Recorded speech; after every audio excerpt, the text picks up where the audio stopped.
ایک دولت مند سوداگر کی بیوی مر گئی۔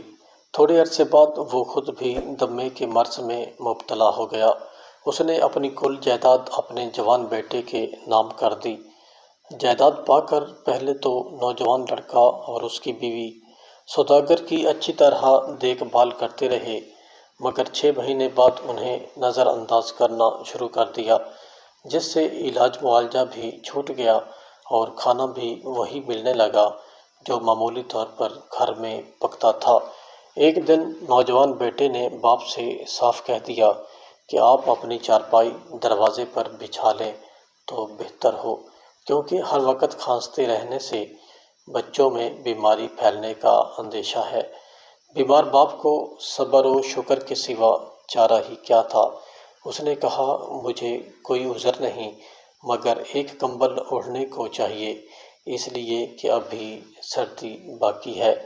نوجوان نے اپنے چھوٹے بیٹے سے کہا کہ دادا کو گائے والا کمبل لا کر دے دو۔ لڑکا جھٹ کمبل اٹھا لایا اور دادا سے کہا، لو دادا، اس میں سے آدھا تم پھاڑ لو اور آدھا مجھے دے دو۔ دادا نے کہا، بھلا آدھے کمبل سے سردی کیا جائے گی؟ باپ نے بھی بیٹے سے کہا کہ دادا کو سارا ہی کمبل دے دو، جس پر چھوٹے لڑکے نے معصومیت سے جواب دیا، گھر میں ایسا کمبل تو ایک ہی ہے، اگر سارا دادا کو دے دیا تو جب تم بوڑھے اور بیمار ہو کر دروازے پر چارپائی بچھاؤ گے تو میں تمہیں کیا دوں گا؟